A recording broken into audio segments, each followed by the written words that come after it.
नमस्कार मित्रांनो. बघा, CSC लॉग इन करत असताना बऱ्याच जणांना काय प्रॉब्लेम यायला माहिती आहे का? पॅन व्हेरिफिकेशनचा प्रॉब्लेम दाखवतोय. लॉग इन होतंय आणि त्याच्यानंतर काय येतं माहिती आहे का? पॅन एरर म्हणून येतं. तुमचा आयडी CSC लॉग इन होत नाही, नुसतं लॉग इन होताना दाखवतंय. त्याचा चार्ज रेषा असते त्या लाईनिंग ती दाखवते. त्याच्यानंतर काय पॅन व्हेरिफिकेशनचा प्रॉब्लेम येतो.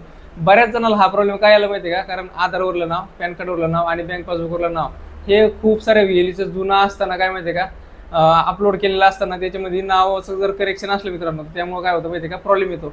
आता खूप सारे वेली असं असेल की त्याचं नाव पहिले, त्याच्यानंतर वडिलाचं नाव, त्याच्यानंतर आडनाव, आणि पॅन कार्डवर काय माहिती का? आडनाव अगोदर आहे, नंतर त्याचं नाव आहे, नंतर वडिलाचं नाव आहे. असं जरी असलं मित्रांनो तरी पण काय होतं माहिती का? पॅनचा तुम्हाला प्रॉब्लेम येतो. त्याच्यानंतर बँक पासबुकवर जर तुमचं चुकीचं असेल मित्रांनो आणि तुम्ही KYC केली तर तुमचं काय होतं? ऍक्सेप्ट होतं. परंतु तुम्ही ज्यावेळेस DGPचे पेमेंट विड्रॉ करायला गेले मित्रांनो, तर त्यावेळेस काय होतं माहिती का? तुम्हाला तिथे प्रॉब्लेम येतो. तुमचं बँक अकाउंट नॉट व्हॅलिड येतं.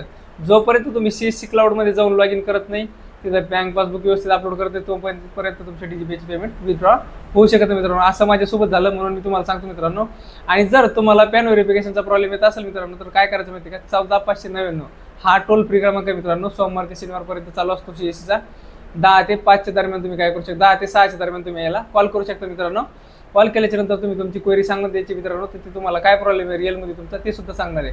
आता झाल्यानंतर त्याच्यानंतर जे जुने VLE मित्रांनो, ते 18 जुलै नंतर जुने VLE जे आहे त्याला काय माहिती का? कॅरेक्टर सर्टिफिकेट अपलोड करणं कंपल्सरी केलेलं आहे CSC ना. तुम्ही ज्यावेळेस CSC लॉग इन करता त्यावेळेस एक नोटिफिकेशन येतं मित्रांनो. तिथं दाखवलं जातं की बाबा 18 जुलैपासून काय होणार माहिती का? जे ओल्ड CSC आहे त्यांनी जर समजा कॅरेक्टर सर्टिफिकेट अपलोड नाही केलं तर तुमचे जे CSC ID मित्रांनो ते बंद करण्यात येणार आहे.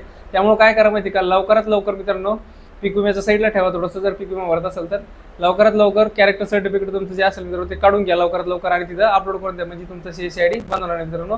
महत्त्वाची माहिती होती. व्हिडिओ आवडला असेल तर लाईक, शेअर आणि सबस्क्राईब करायला विसरू नका. धन्यवाद.